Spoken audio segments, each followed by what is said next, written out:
Welcome back, you guys, to Let's Play Danganronpa If. And in, well, it's not really play, I guess. It's Let's Read Danganronpa If.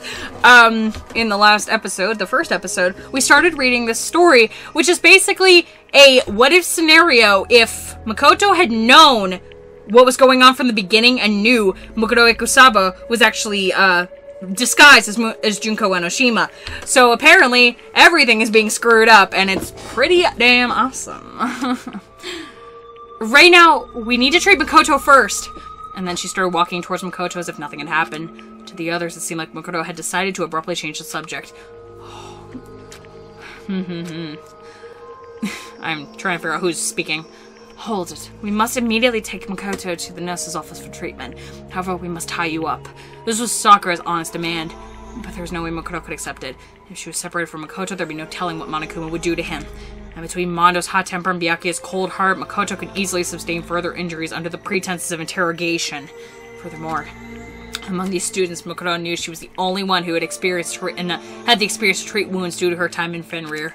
After mulling over that, she narrowed her eyes and went silent. Her mind was made up. She was determined to fight her way out of here and escape with Makoto. I apologize, but I need you to fall asleep right now. She said that Sakura instantly positioned herself behind Makoto. She was completely within her blind spot. A normal person would seem like Sakura had suddenly vanished. After moving faster than any human could, Sakura's equally fast hands launched a blow towards the back of Makoto's neck. However, sorry, Sakura, I need to get out of here. Makoto parried Sakura's fist with a spinning roundhouse kick. Sakura raised an eyebrow with the unexpected counterattack. Makoto tried to use the momentum of her kick to sweep Sakura's feet from under her.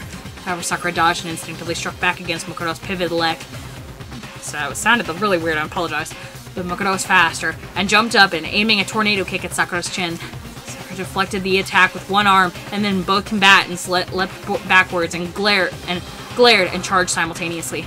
Every blow that was dealt was parried and countered by the other, and though they were both unarmed, the sound of the epic battle echoed through the gym. It was like a typhoon had been compressed to the size of a car and set loose inside the gym. The other students were powerless to stop them, and all they could do was stare at the breathtaking dance of death unfolding before them. After 10 minutes had passed, the enormous sound of one final impact rang throughout the gym. The two warriors leapt back once and breathed heavily as they stared each other down. My gosh. My mistake. I thought it was only a few days. I cannot believe I did not notice such an impressive fighter was hiding among us. Oop, I missed that entirely. It was whatever. Sakura was surprised. Makoto, on the other hand, looked down at her arm, confirmed that she had been wounded during battle, though thought to herself, she's strong. I don't think that Sakura is even taking this seriously right now. Despite being constantly surrounded by firearms, blades, traps, and explosives during her time with Fenrir, this time was the first time she had ever been wounded. Makoto was powerless before the might of the woman known as the ultimate martial artist and the strongest woman in the world. Just as I thought, I can't beat Sakura with my bare hands alone. If she had been directly ordered to kill Sakura, Makoto would have opted to either snipe her from a distance or poison her. At this close range, she would need an assault rifle just to stand a chance. Time for this. She looked at Makoto and confirmed that his breath had grown even shallower. I need to hurry. But at that moment, she had no one else to turn to for help. Suddenly, Makoto had an idea. It was true. Gaining an ally in this situation was impossible. However, she returned to the one person into her enemy's enemy. Makoto took a deep breath before she charged at Sakura, and then immediately feigned and charged at a different girl. Toko, who had been cowering in— oh, she's gonna bring out Genocide Jack! Oh boy! Toko had been cowering in fear of the battle between Sakura and Makoto in the corner of the gym. This is bad. Sakura was caught off guard and trying to run after her, but Makoto was one step ahead and reached Toko first. Huh? Why me? I'm sorry. Wait, hold on. Toko jabbed Toko in her solar plexus and she fell into her arms. Taka and Aoi yelled out in shock. This is bad. Is she placing Toko as a hostage? Toko! In contrast to their shocked faces, Byakuya just snickered and coldly remarked, "You fool. Do you think we'd care if you take someone you just met a few days ago as your hostage?" Makoto softly glanced at Byakuya and replied, "You didn't meet her a few days ago."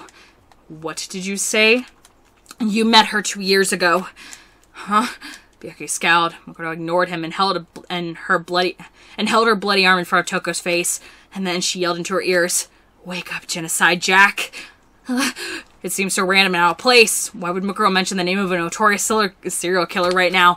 The students looked at each other with confusion, and then when suddenly, Toko, who had been groaning in pain, suddenly kicked off the floor of the gym with a renewed vigor.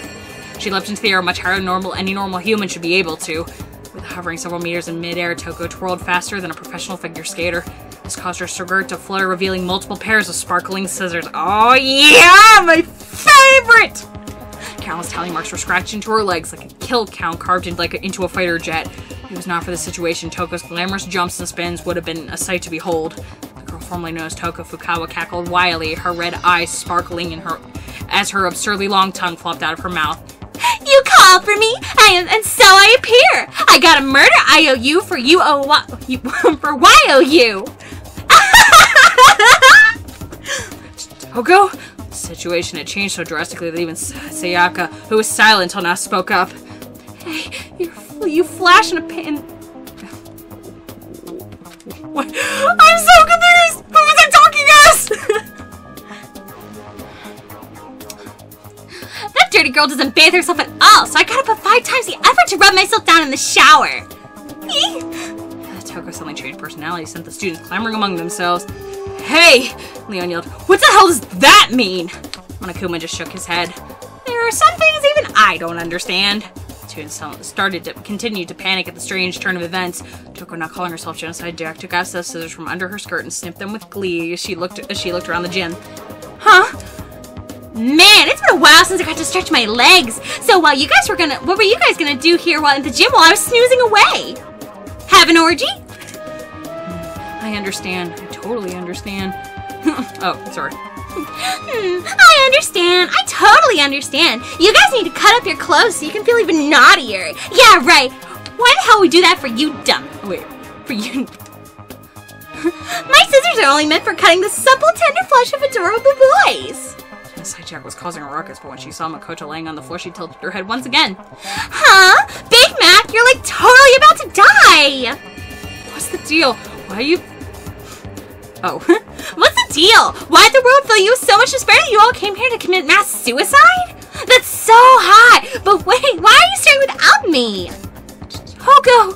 Cried Aoi. Get a hold of yourself! Genocide Jack ignored Aoi and let her emotions run unchecked, jumping and dancing in excitement as she held her scissors. Oh, jeez! I want to stab Big Mac's side myself! This spot right here with the ribs are kind of showing already! He's not even screaming right now, though! What does that mean? Well, maybe I can... Oh, well, maybe I can just use this feeling of alienation instead! I have no idea what's going on anymore. Yes, he shot Yasuhiro.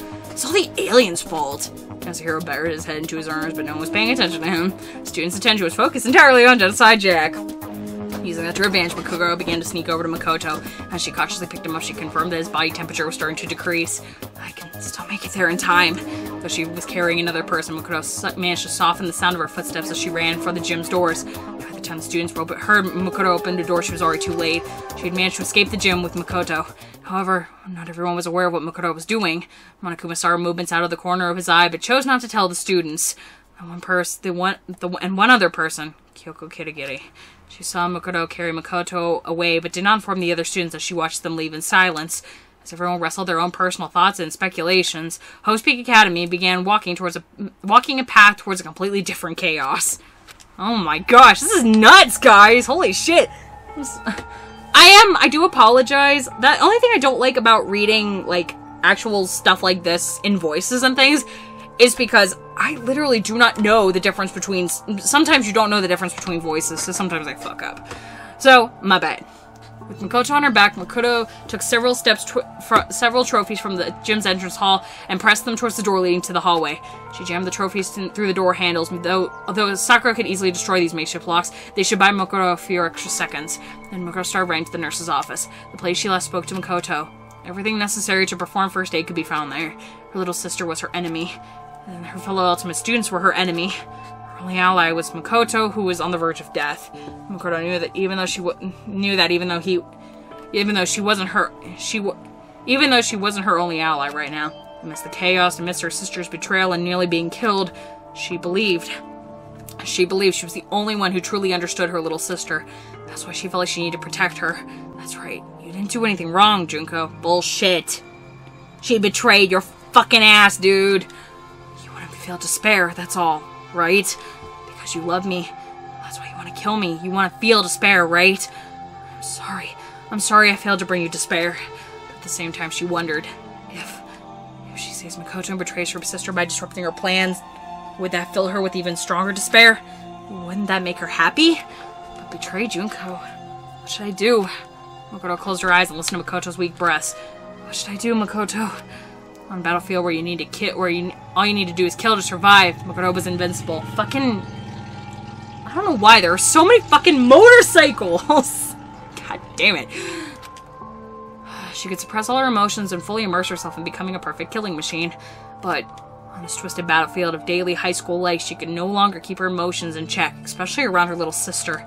Makoto, the ultimate soldier, was beginning to question being ultimate despair.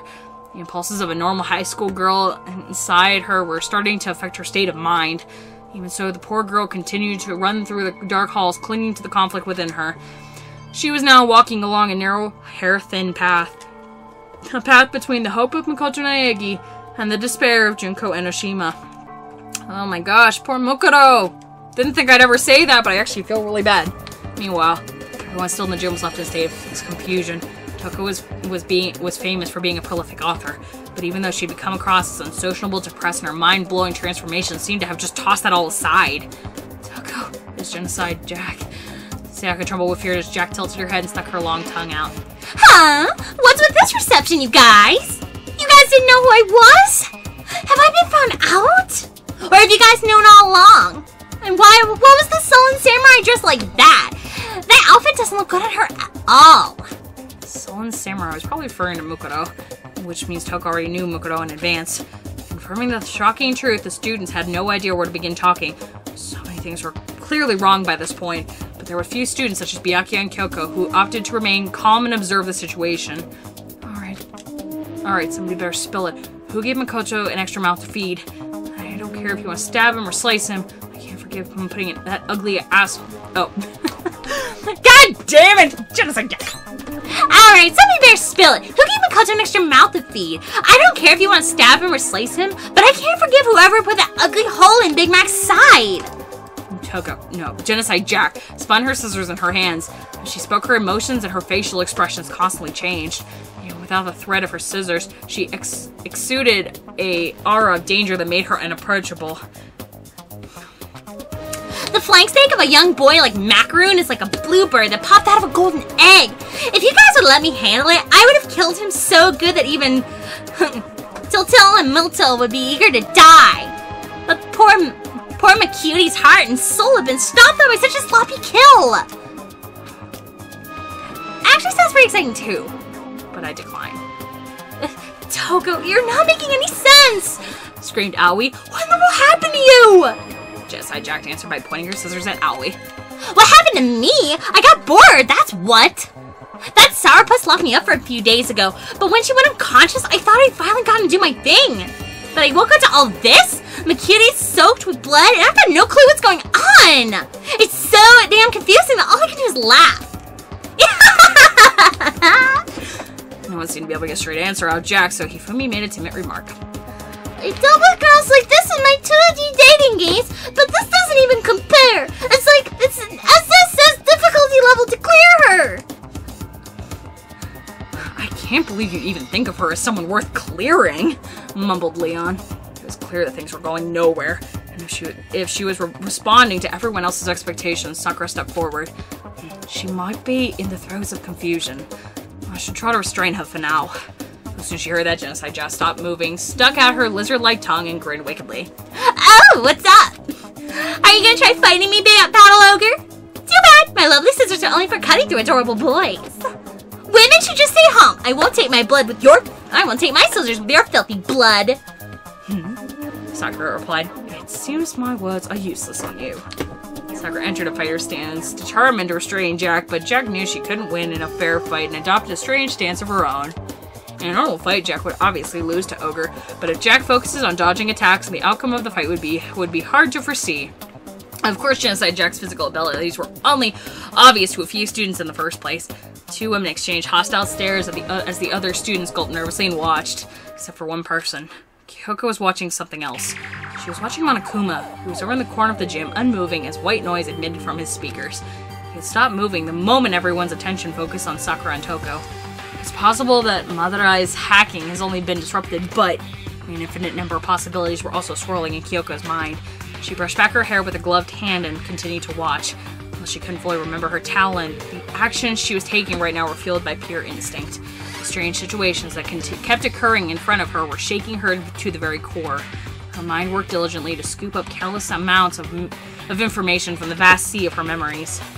As if they were synchronized with synapses firing from her brain, Sakura and Toko kicked off the ground at the same time, and intense impact ran throughout the gym. Oh my goodness gracious. Thanks to the heated battle that was unfolding in the gymnasium, Makoto was able to buy more time than she had imagined. As soon as she entered the nurse's office, she rummaged through medical supplies and did what she could to stop the bleeding. Though quite shallow, Makoto's breathing slowly stabilized. Makoto let out a sigh of relief. However, even though she was somehow able to stop the bleeding, she wasn't out of the woods yet. Miraculously enough, it seemed like none of Makoto's major arteries or organs were damaged. Was this perhaps thanks to his ultimate luck? Or maybe he wasn't actually all that lucky. After all, the only sort of medical treatment he could hope for was partial at best. Makoto couldn't decide. If only I could do a blood transfusion. The nurse's office should have had several blood packs for transfusions. Makoto suspected that Makoto's blood type might be written in his e-handbook. As she reached over to search his pockets, I see you're reaching for the sleeping boy's clothes, and what in the world's about to happen next? Adults can play, but you kids press the B button, okay? Makoto turned to that familiar voice and saw Monokuma standing before her. You're all alone with Makoto right now. Just think of me as a cute wild animal and let your lust lead the way. As the headmaster must prevent any illicit sexual relationships, but physical education classes are just fine, Missy. Although he looked like he was just like the one that in the gym, it was clearly a different Monokuma. Multiple Monokumas had been placed throughout the entire academy, so it was a stretch for him to suddenly appear out of nowhere. So it wasn't a stretch to suddenly appear out of nowhere. I apologize. Regardless, the same person was controlling all of them. Makoto had been wary of Monokuma attacking her while she was treating Makoto's wounds. His appearance in this particular moment seemed to take her by surprise. Junko? Asked Makoto cautiously. Monokuma tilted his head along with his entire upper body inquisitively. Junko? Who's that? Junko? I've never heard of that country before. No more jokes. Answer me, Junko. You were planning to kill me earlier, right? Junko this, Junko that. What's your problem? I'm telling you, I'm Monokuma. You must be a big disappointment if you can't remember something like that. You're not just a disappointment as a person, you're a disappointment as a sister, too. You're too skinny, your brain is nothing but muscles, your personality is just unbearable. I'm sorry, Makoto said. She didn't apologize, but hearing her little sister call her a disappointment yet again was enough to make the ultimate soldier recoil. Poor girl. Aww. Monokuma ignored her in her current situation, climbed on top of Makoto's barely breathing body, and began poking his cheeks. So what are you gonna do with Makoto now? I'm really interested in human mating habits, you know. What are you... Monokuma asked Makoto before trailing off. Monokuma lowered his tone and began whispering into her ear. Makoto's a pretty nice guy, huh? He even sacrificed himself to save you. He's so generous that he's actually hopeless. He's not dead yet, insisted Makoto. Despite her firm tone, she couldn't hide the fear lingering in her voice. That's the most disappointing thing about you. You can't even say, I won't let him die. I won't let him die, Junko. Makoto could barely get the word in as Monokuma erupted into boo-hoo-hoos and ah-ha-ha-ha-has and continued to torment her. As if you could do that. Too bad. No regrets. I see you tomorrow. Is it all because Makoto is the first person to smile at you? You, a disappointment, a disappointing, depressing, unladylike, inhumane killing machine. Despite denying that he was Junko, Monokuma began speaking at length about Makoto's past. This contradiction was very much like Junko, and Makoto was so shaken by all this, all she could do was watch the bear prattle on and on. Only fitting to survive in this world. The only thing that kind-hearted people can do is die, you know? As proof, you're gonna watch Makoto die real soon! He won't die. Makoto's tone of voice had become irregular ever since she took off her Junko wig. Aside from her conversation with Makoto, everything she said as Junko was from a script her sister had written. But now there was no script for Makoto to rely on anymore. Makoto was treating Monokuma like she would treat her own sister. If the other students saw her acting so weak, they'd never believe she was the same person who fought Sakura in the gym. And not just that, If anyone saw her mercenary past, from her mercenary past could see her right now, her stark change in attitude might make them think she was someone else entirely. Monokuma continued to rail against Makoto. Nope, he's gonna die. I know, it's sad, but you just have to face the facts. Monokuma wriggled his limbs and danced around, pointing right at Makoto's face. Because Makoto's gonna die by your hands. Huh? In fighting among the terrorists. The big bad terrorist silences the weak-willed Makoto before he can leak any information. Doesn't that happen all the time? In the end, all the desperate things you said in the gym turn out to be lies you just told to escape. Makoto frowned at Monokuma. You can't do that, Junko. I won't let you do that. She blurted out those words in a trembling voice. Makoto gripped with confusion about what she had just said. Am I defying Junko right now? Why? It was a strange feeling. To Makoto, it was like she was trying to stand on the ledge of a tall building, imagining what would happen if she jumped. A destructive feeling akin to holding a friend's baby and wondering what happened if you tripped and fell. Actually, what's really funny is that's happened to me before. Not with a baby, but with like a toddler. I was wearing really high shoes and I tripped with one of my mom's friend's kids in my hand. That's an awkward story. You guys don't want to know that. I was really little back then, by the way. Before she knew it, fear and anxiety had suddenly taken control of Makoto's heart. As a member of Fangirl, as the ultimate despair, Makoto had killed innumerable people. She had handled live grenades before. She had descended the skies in a parachute and anti-aircraft weaponry fired around her. Her heart never wavered on the battlefield, but now it felt like it could collapse at any second. Monokuma, however, was as stable as a tree and tilted his head slightly to the side. Huh? Were you listening to my story? I'm not the one who's gonna kill Makoto. You are. What are you saying, Junko? Monokuma began to give strange explanation to a very confused Makoto. Do you know where the suspension bridge effect really means? It means you push the person you love off a bridge, they'll be yours for eternity. I haven't heard that at all. Life doesn't always follow what your textbooks say. It's sad, but that's what love is. His words made no sense, and Makoto couldn't even think of anything as she stood there dumbfounded. Meanwhile, Monokuma continued his little speech, unintentionally saying things meant to antagonize Makoto. Basically, this is your big chance, you know? If you kill Makoto right here and now, nobody will take him away from you again. Makoto Naegi, dead by dawn. The last name he ever heard that he ever spoke was Makoto Ikosaba. The last person ever spotted Makoto Ikosaba. Doesn't that sound wonderful? There was a certain appeal to Monokuma's twisted suggestion, and Makoto found herself unsure of her own judgment. This is wrong. It has to be. But is really Junko saying all this? So that doesn't mean it's right. No, this isn't Junko. It's Monokuma. Monokuma. Are you sure you want to help Makoto? Once he gets better, he's gonna know everything. He'll know what you did to your classmates. I can't believe you'd actually erase your friends' memories of their entire time together and force them to kill each other. Makoto might get mad at you or say, our real enemy isn't the bear, it's her. Do you really want him to blame you for this? Makoto's face turned pale. Or are you going to kill the others? If everyone except you and Makoto dies, you'll be able to spend the rest of your school life here. Together, excuse me. Oh, we can't escape the class trial with only 2 people. It might be a good idea for you to both live out the rest of your lives in this academy forever. No, that's wrong. And what are you going to do if his memories return? It's not like you were dating Makoto or anything. You were just watching him from afar the whole time. Ooh. So, in reality, Makoto had a crush on Makoto the whole time. Interesting. Bless. Man, you're so shy. You can shoot people's hearts and brains, no problem, but you can't even woo a stupid boy into liking you. Do you really want to know what who Makoto had a crush on before his memories were taken away?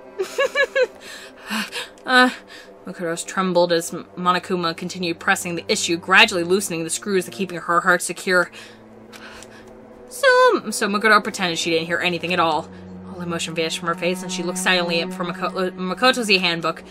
If you're looking for his blood type, it's not written in the handbook. Makoto's face turned pale. Within 5 seconds, her plan to ignore Monokuma had already failed. But since your headmaster is made up of 50% kindness, I'll tell you anyways. Makoto's blood type is B. As soon as she heard him say that, the anxiety, horror, hostility, malice, and dread churning within Makoto had completely vanished. Are you sure he's being honest, though? Thank you, Junko. Makoto's eyes sparkled with a hint of suspicion. So she turned her back to Monokuma without a hint of suspicion. Oh.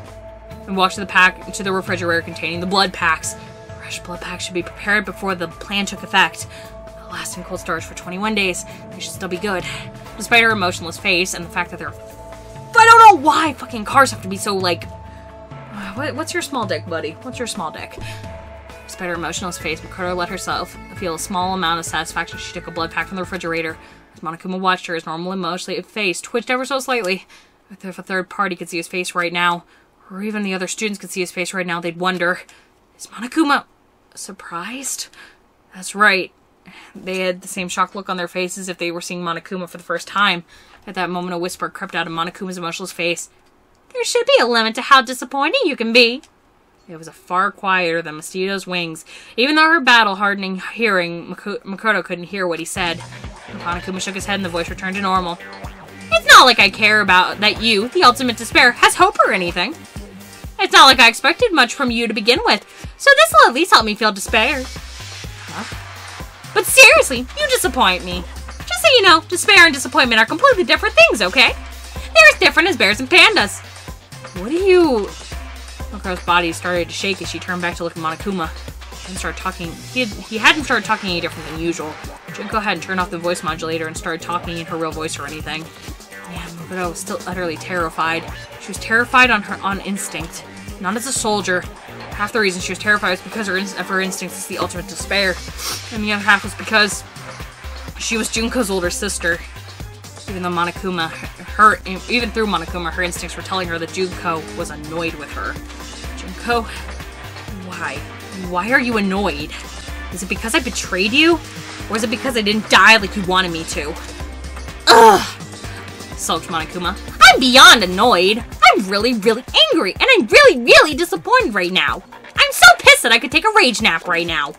Monokuma's anger didn't seem any different from his usual anger towards the students, but Makoto could instinctively sense another emotion mixed in with it.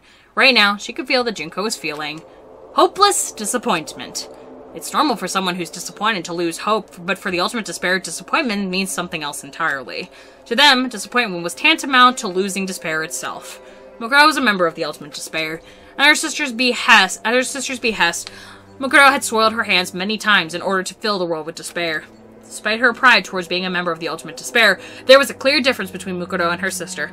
Junko Nishimo was despair incarnate. She was born in despair, letting it affect other people's hopes so it could rot her from the inside, twisting them into her own image. For Junko, feeling hope was its own despair.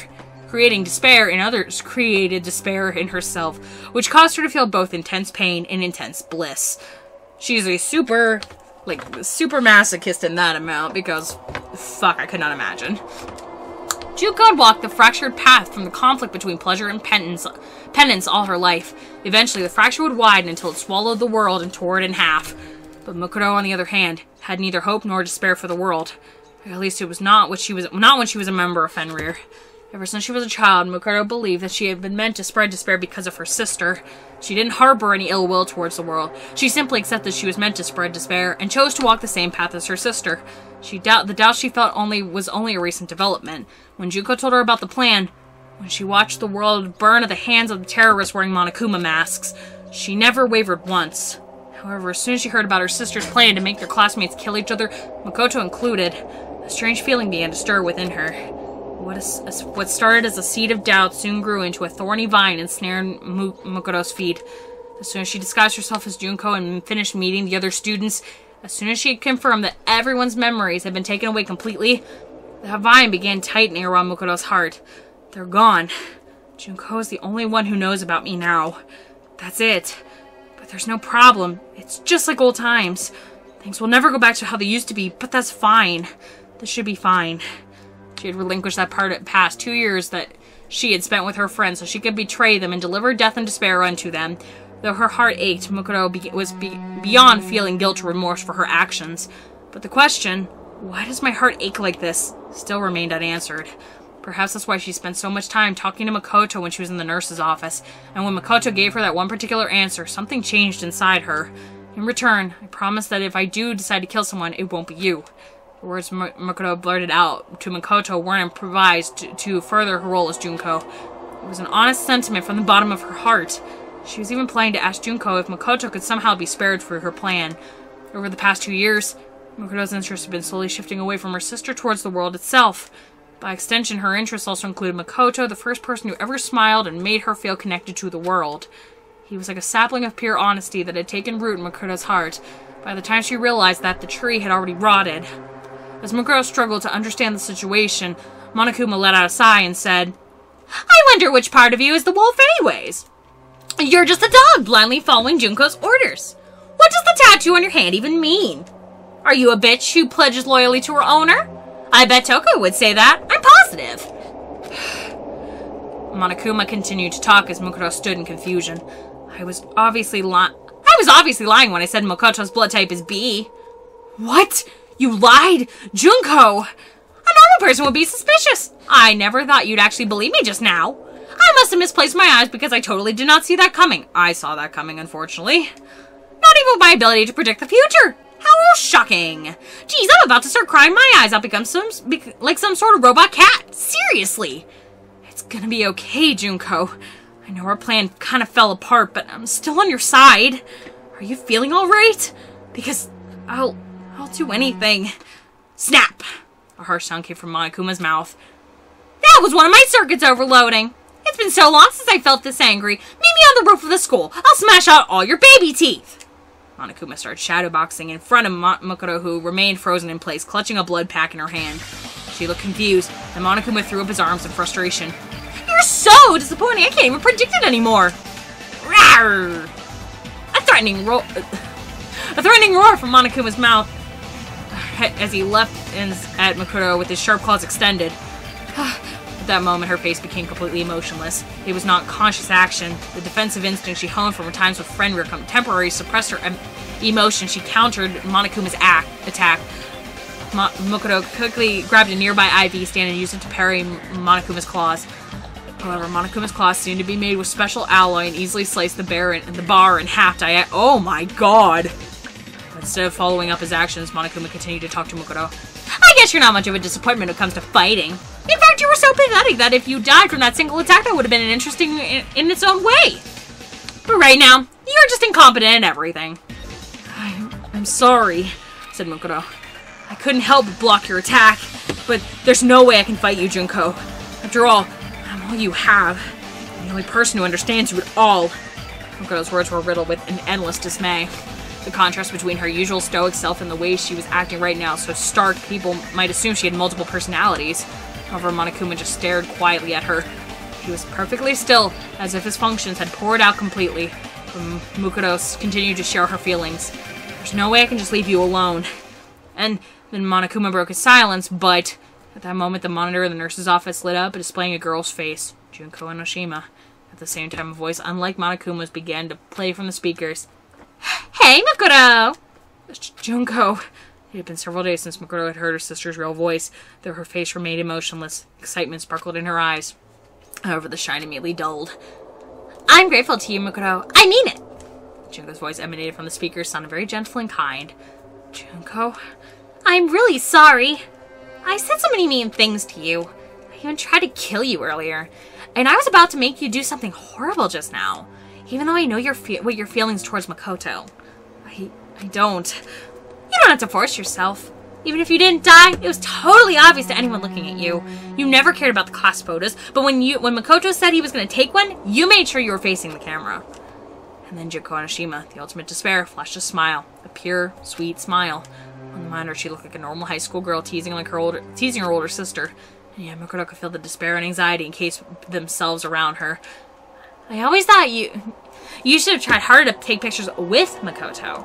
But I guess that's what makes you so disappointing. Still, even though you're disappointing and annoying, I still love you. Makoto trembled upon hearing those words. I love you. That's all she ever wanted to hear her sister say. Makoto believed. No matter what Junko said, she really believed that she loved her. She believed she was the only one who could truly understand the despair known as Junko Enoshima. She was naive. So she heard Junko say, I love you. Makoto realized she never completely understood her sister. It was only in this moment that Makoto finally understood her sister's feelings. Junko's words right now were kind. Perhaps the kindness was completely honest. The words, I love you, might have been true as well. However, For Junko Onishima, this was her way of saying goodbye. She was severing ties between them. It was painfully clear to Mukuro. And then, before she could say anything, the girl in the monitor made a remark that cut Mukuro to the bone. I'm sure someday You'll make your dreams come true. Ultimate Despair never talked to each other like this. A simple truth stabbed into Makoto's heart. Junko had no further use for her. Her own sister was parting ways with her. Makoto had dedicated over 10 years of her life to the cause of the Ultimate Despair, and at this moment, it all counted for nothing. But those years no longer mattered to Makoto. Her sister's rejection was more than enough to send her into the depths of despair. That's why Makoto, even now, clung to a small sliver of hope. Meanwhile, Junko was still on the monitor. Yeah, right. Do you really think I'd say something nice? You're so annoying. Can't you just hurry up and disappear already? Makoto hoped Junko would say something like that. She hoped she'd start verbally abusing her again, or call her useless or incompetent. Makoto was no masochist, but she preferred to be showered with bullets and contempt than endure this kind of emotional pain. But, I love you, Makoto. Bye-bye. The monitor went black, leaving Makoto to process the horrible goodbye she just received. And as if on cue, Monokuma started moving again. Isn't family love so nice? By the way, did you know that about half of the murder cases the killer is a family member? Monokuma spoke in his usual tone of voice, but it was unclear if his words were getting through to Makoto. Makoto let the blood pack in her hand fall to the floor. She tightened her grip on the iron bar she was still holding. I'm sorry. I'm sorry. I'm sorry. I'm sorry. Junko, I'm so sorry. I'm sorry. She moaned quietly as if she was chanting a spell and walked past the blood pack on the floor to Makoto's bedside with the iron bar in her hands. I'll do it properly. I'll make sure to do it. So... Oh! said Monokuma, perking up. What are you gonna do properly to Makoto with that big thick rod you got there?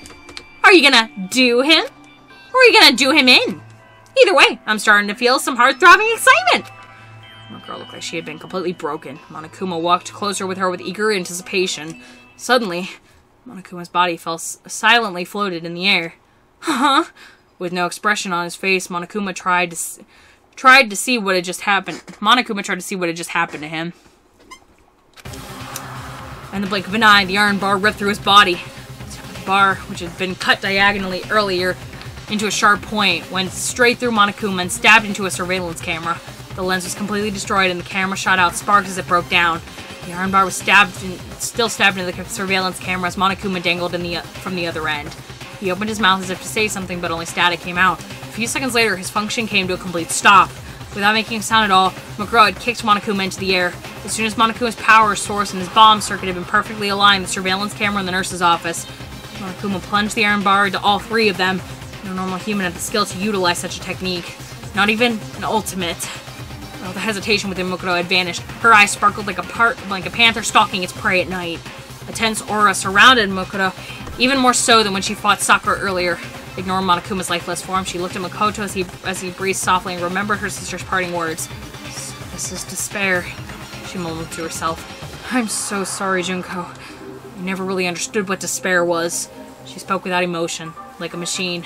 But it's going to be all right now. I finally understand. Hidden within her, passion began to stir. So, I'll make sure to make you happy, Junko. I'll make sure to fill you with despair. I'll save Makoto. I'll make sure the others don't die. I'll let them escape from this place. I'll deal with the people on the outside, too. You've invested so much time, killed so many people for the sake of this plan, and I'll destroy every last remnant of it. For you. It was not an act of vengeance towards her sister who had abandoned her. It was an act of mercy. Struck between the ultimate despair and the hope she gained from Makoto, Makoto was being redefined as something that was unlike to hope or despair. And she had no way of knowing which her path would lead.